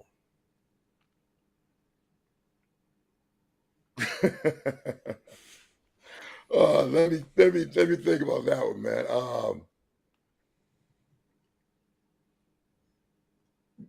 I I guess a sit down discussion, man. You know what I'm saying? I guess a sit down discussion, a real sit down discussion, because I want to know why he said some of the stuff he said, some of the lies he said, and why he told them lies. I don't understand it, man. But Do I you see think that sit Ryback down went could off happen? on him, huh? Do you think that sit down could happen? I don't know. I don't know, bro. I'll be honest with you. I really don't know, man. I don't want to sit and lie to you. I really don't know. But see, I heard Ryback went off on him and was telling about some lies he told on Ryback. Mhm. You know, I don't know why he feel a need to tell these lies, man. It ain't getting you no further. Just keep my name out your mouth. That's all I'm asking you. Keep my name out your mouth. Because I'll be honest with you, I had some boys down in Sealy where he lived from the Bloods that wanted to go see him. And I told them no. They wanted to go see him. And see, and people didn't understand why I always wore that red. You never see me anything but red. That is Because I was true. always representing. That is very true. That's The very red true. and the black, I always representing, dog. I did not know. I did not Yeah. know. But it makes sense. Yeah. I was always representing. He wearing red right now. Yeah. My computer's red. Always representing, dog. So, do I you don't remember? Go ahead. I don't get involved. I try to talk to the brothers now that are involved in the gang, and try to let them know, do something with your life. I understand some of the brotherhood stuff that goes on, because sometimes you need somebody to be with. You know what I'm saying? If people don't understand it, being involved, it's not about shooting people up and all that. It's just that you look for a brotherhood, and that's what it was, a brotherhood, just like a motorcycle club or anything else. You got to represent. People don't realize that. Of course, we do, being African American and living in this country, that the original Bloods and the original Crips were formed as a form of protection from the white Yeah. people for the neighborhoods. Yes. They don't realize that. That's where the brotherhood part comes from. Uh-huh. See, and I was telling him, right, just like he said, we were literally talking about this kind of stuff before we came on here. And I was telling him, like, no, I wasn't part of, because I lived in the neighborhood where the Bloods ran the neighborhood, but I was Right. never part of it. But because I was the one that was making the grades in school, I was the one playing sports. So they knew that I was going to have a way out. And so I was always protected by them, even though that I wasn't part of them, Right. because I had the grades and stuff, and they knew that there's a chance that I could go somewhere. But what they did do is if anybody messed with me, there was one of two things that would happen. One, they would have me and the person that has a problem with me meet up in the neighborhood park, and we were going to fix it ourselves. And they were Right. going to be there to make sure that once the fight was over with, that was it. Or two, if it was bad enough, they gonna handle it for me because they didn't want me getting in trouble. And they don't want that. Right. You best go option one if you're smart. Exactly. Smart, you go option one. Because option But it two was a ain't no form of telling what's gonna protection. happen. It's just like how the Black I Panthers formed. seriously, yeah, I seriously had some the Bloods contact me about Mark Henry. And dog, I told him, no, I mean, it ain't that serious. No. And we're living in a different time where everything is being recorded and everything is Yeah, on the internet. And the last thing that Ahmed Johnson needed was for his name to get brought up in something because the exactly. Bloods took care of something for him. Exactly. And I get that. I do. But What? it was the old me, it might be a different story. Yeah. Might have been a different story. And like I said, people like Mark Henry and Triple H talk that trap, but they don't realize how deep it goes, man. They don't Not about realize how that deep life. it can go, man. But I'm all cool with it, man. I'm all good. You know what I'm saying?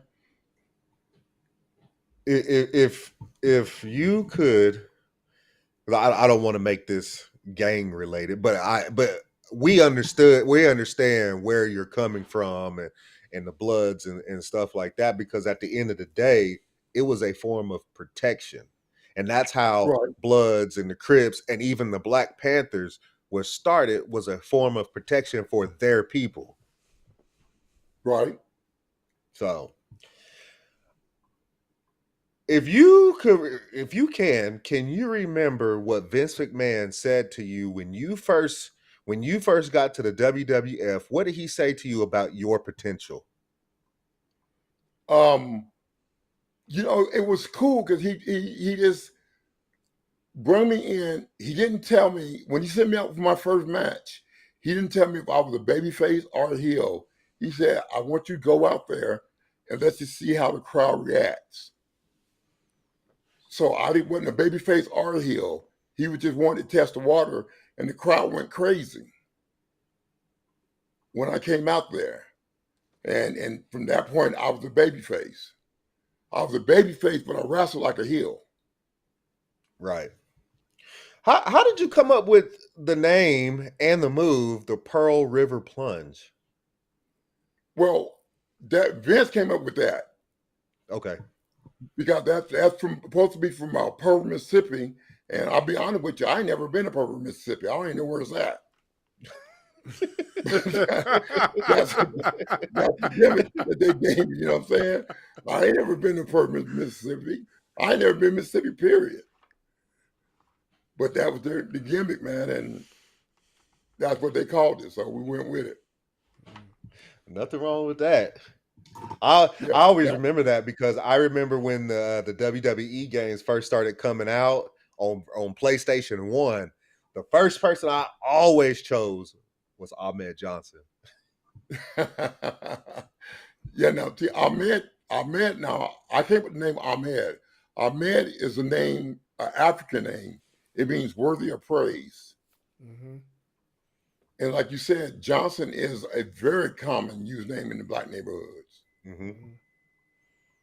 So you know, that's how that came about. The Pearl River Plunge. I'll never forget that. I really won't. No matter how Nah. old I get. Mm-mm. Nah, that's that every time I think of you, I always think of Pearl River Powerhouse, Pearl River Plunge. I think of all those moves, man. Like, cause those high impactful moves that you used to do in the ring, like, I think of all that stuff, Oh and yeah, yeah. So definitely, definitely for sure, like very, very, very, very nostalgic. Yeah. exactly.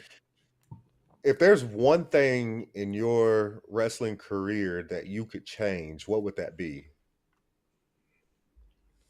One thing I would change. Um, the conception, the way that the other wrestlers treat each other. I would want to see them like we talked about earlier, like military. I want to see them as a team, and I think they would do so much better if they got along as a big cohesive unit. Mm-hmm. But with everybody on their individual kicks, I think that holds it back some, man. Absolutely. You never really get if people really thought about it, you hardly ever get anywhere on your own. No, It's a very rare occasion where you get somewhere in life on your own. yes, You always have help somewhere, whether if it's a friend, your mom, your dad, grandma, grandpa, some stranger out there that was just looking out for you. You never really get somewhere on your own. It's just like raising kids. Like me and him, you have kids. What yeah, is the saying? It takes a village to that's raise right. kids. Mm-hmm. That's right. And back in the day when I was growing up, man, I mean, I'm a lot older than y'all, but back in the day when I was growing up, I mean, your next door neighbor could whip your butt if they caught you doing something wrong, you know? And today, I think the problem with black parents today is, and white parents, they try to be your friend and not your parents. Mm-hmm. They want to be your friend. And I think that messes up the whole dynamic of raising a kid. You know, I'm your dad, and that's who you're going to treat me as. That's what I try to tell mine. Mom be trying to get that smart mouth. I'm like, listen, don't think I won't be afraid to knock your teeth down your throat. You're right. Don't get it twisted. Yeah. Like my mom used to tell us. My mom used to tell us, I'm the first one to bring your ass in this world. I'll be the first one to take you out. She meant that. Not for nothing. My mom was crazy. See what people I keep trying to tell people, like I was raised in a Nigerian home. All my family's Oh Nigerian. man. So hey, you already know what I had to go through. I know they didn't play. Oh no, man, my mom was crazy, man. I was scared of my mother, man. I did not play around with my mother. God rest her soul. But no. She look at me Yeah. one time, that was it. I straightened up after that. All it took was that look. Mm-hmm. Yeah. Mom was Yeah. crazy. Mom was crazy. Yep. If you could give advice to a young wrestler today, what would that advice be? To always try to outwork the other person. What I mean is, like, when you're not in the ring, not at a show, go to the gym, go get your laps in, go to a little private independent school and practice your skills. You know, always try to stay on top of your game. Because I think people are getting tired of seeing the same old moves, the same old things, show after show. Go in and try to create something new, man. Try to be different. You know, try to be different. You know, get you some new moves and stuff. Something that's gonna make you stand out in front of everybody else. Absolutely. Because I don't know about my brother over here, but I have gotten to the point to where I've started taking breaks from not just WWE, but wrestling as a whole, because a lot of times you see the same stuff over and Yes. over and over and over.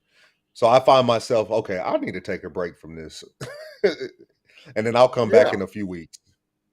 And you know they stop using jobbers. It seems like it's like every match on WWE could be a main event match. They don't use jobbers like they used to, man. And I hate that because it helped the independent guys get seen when they were using jobbers. And there's a lot of independent guys out there that are good, man, real good. I watch them on Facebook all the time. There's some out there that are real good that should be up there in the business, but they don't get looked at, not like they did back in the days.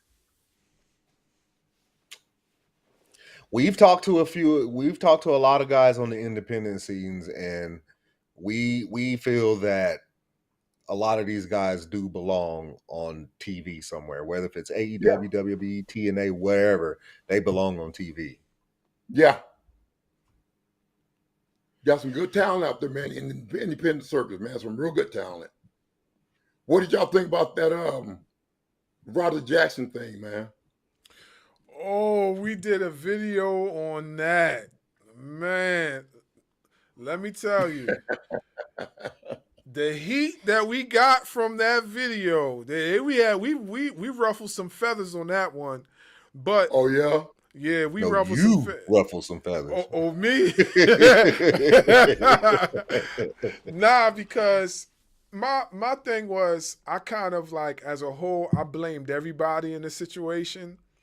And the reason why I said that is because like I felt like it could have been something that could have been prevented. For one, the guy Rajah Jackson did not know what a work is.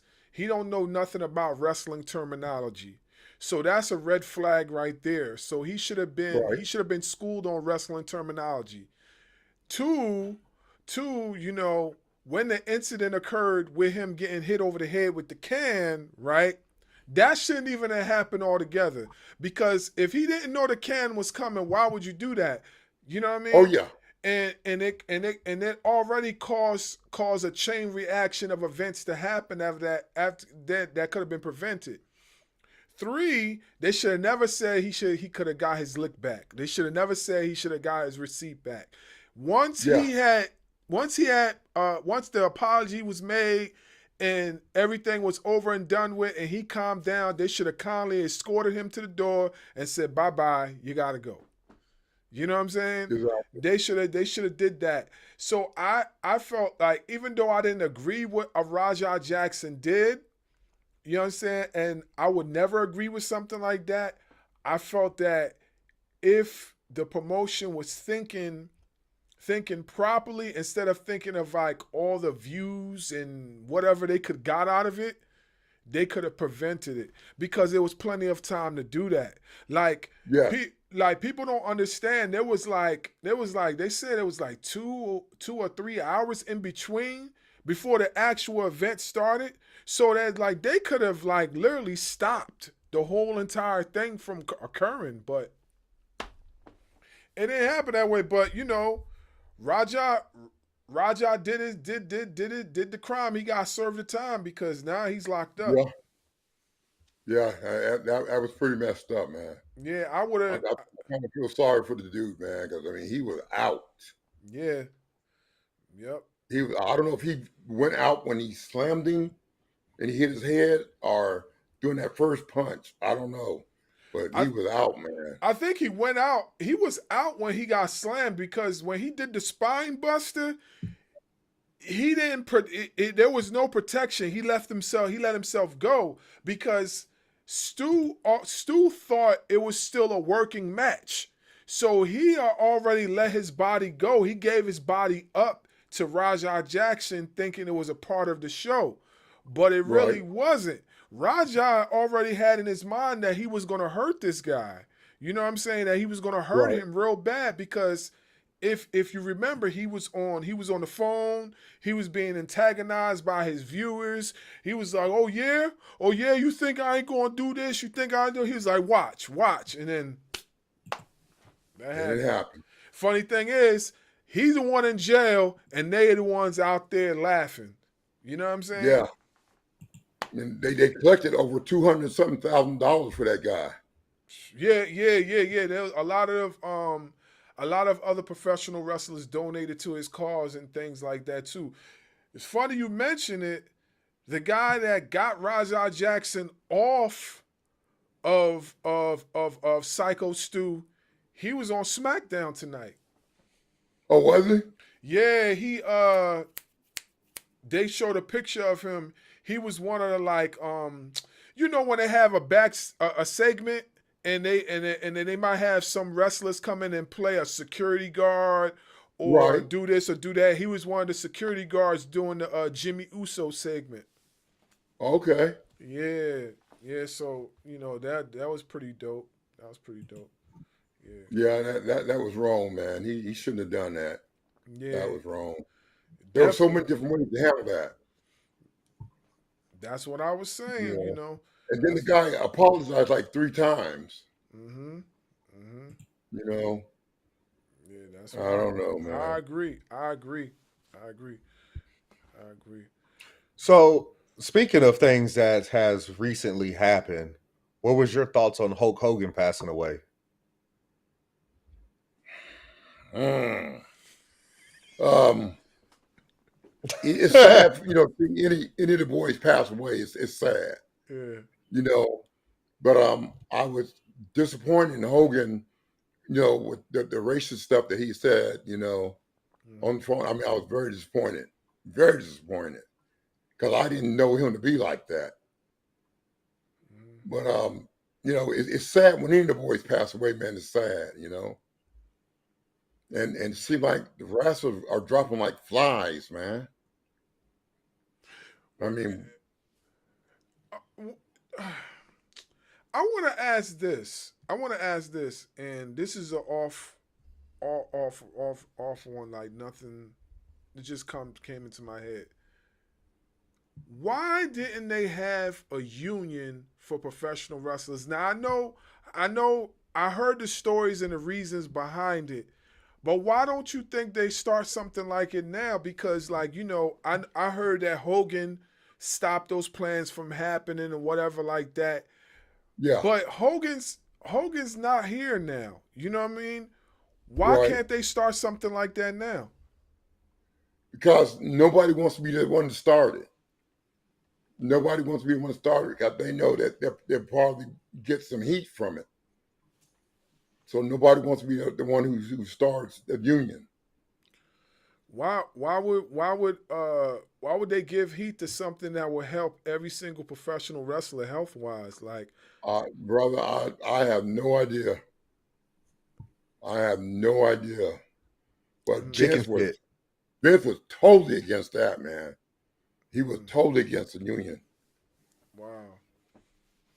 I would think nowadays, like if somebody was to bring up their idea, I would think they would be more acceptable to it now. At least for the indies, I think they will be more acceptable to it. I even think places like AEW would be more acceptable to it if somebody was to like really come out and say let's start this union, because I think it's important health wise. Like you guys put your bodies on the line Big 24 time. 7, 24/7. Some till this day, you got some wrestlers at your age still in the ring till this day putting their Yeah, bodies on the line. I just watched a death match with a wrestler your age in that ring getting it in. The injuries he gonna get after that death match, he gonna need somebody to help him cover him. You know what I mean? yeah. So I don't know, man. Like I I just see feel where Goldust just had surgery, I guess, on the knees. yeah. Yep. Serious surgery. Yep. Yep. But sometimes they go too long, man. I mean, Ric Flair's been lucky. Ric Flair's been real lucky. Mm-hmm. But nah, bro. Nah, I ain't doing it. I wouldn't blame I you. would probably do it like if they wanted to bring back for like a match, say an AEW or something, I would probably do it for one match. Mm-hmm. But to do a career out of it again, no. Mm-hmm. If Uh-uh. Triple H called you and said, "Hey, I want you for one match," would you do it? If it was just him, I would. As long as I get to fight him. I said, yeah, I'll come do it.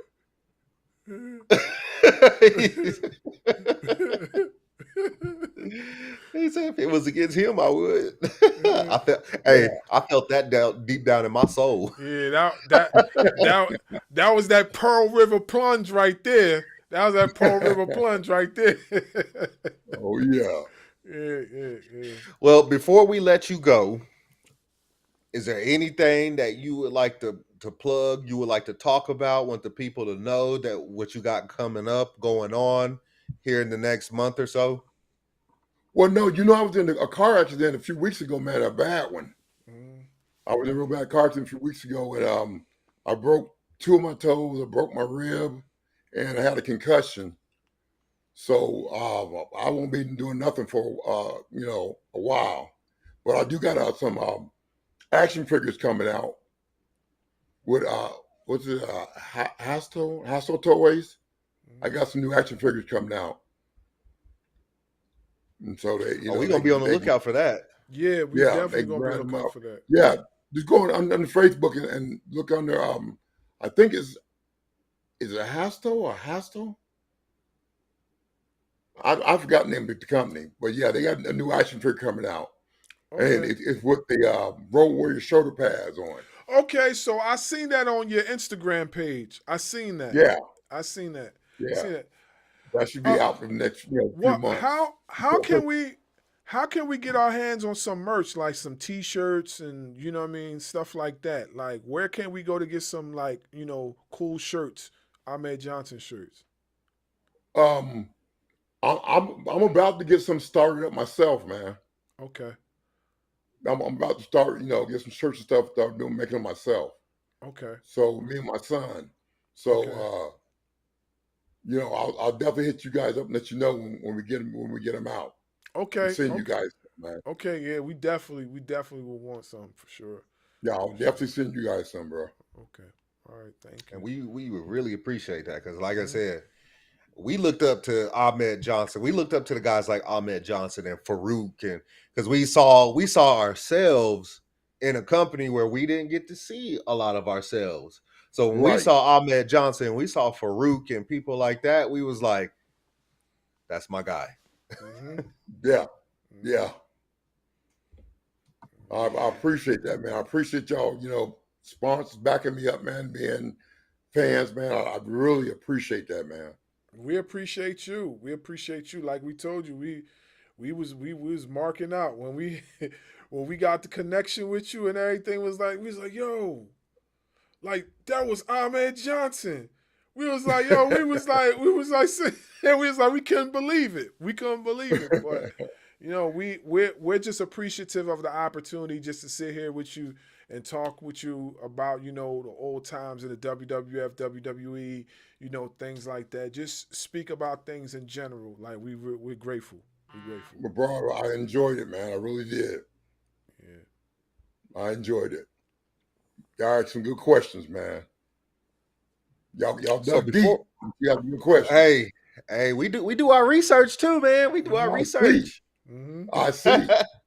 We do. We do. We do. And it's good to know, like, not only did I see somebody like you that that like myself on TV, he served in the army too. So I'm like, Mm-hmm. Oh man, yeah. Mm-hmm. Oh yeah. Mm-hmm. I'm like, man, 13 okay, Bravo. we really brothers now. Mm-hmm. Oh yeah. So maybe y'all ever need me So, again, bro, hit me up. oh, Hit me most up if you ever definitely, need most me definitely. again. Yeah, we definitely will. We definitely will. Real quick, I don't know what connections you have, but we ask this question before we end every show. If you could see anybody on our show, who would it be? But, but, but Ahmed Johnson has to help us get that person on the show. Y'all probably should get Sabio on there, man. Sabio You could Vega. help us get Savio? Yeah. Yeah, I can get Sabio on there. Sign us up. Yeah, sign us up. Okay. I'll give him a call tomorrow, man. Oh, that I'll would be call Sabio awesome. tomorrow. That would be awesome. Yeah, We that'll be got, dope. But we got some y'all questions for him too. shoot me your number where I can contact y'all so I can give it to him so he can call you. Okay. Okay. Yeah, we can Okay. definitely do that. We can Okay. definitely do that. All right. Yeah, because Sabio got some stories, man. He been around. He been around business for a while, man. He got some stories. Okay. Most definitely. Well, that's all I have for you, Mr. Johnson, Mr. Ahmed Johnson, the Pearl River himself. You are much appreciated. We looked up to Thank you, you brother. as kids, and we look forward to seeing more of you soon. Thank you. Most definitely, we are appreciative and we are honored to have you on the podcast. And we pray and hope that this don't be your last time on this show. So Hey, like anytime I you said, got hit me up.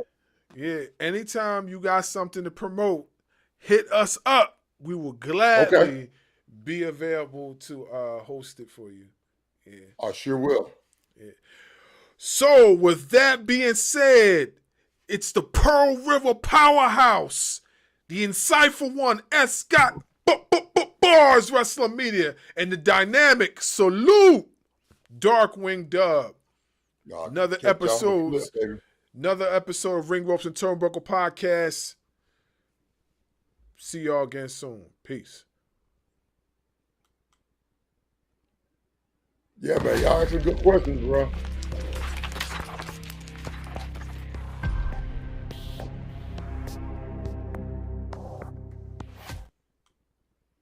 Following podcast scheduled for one fall. Introducing first, they are the Internet Podcast.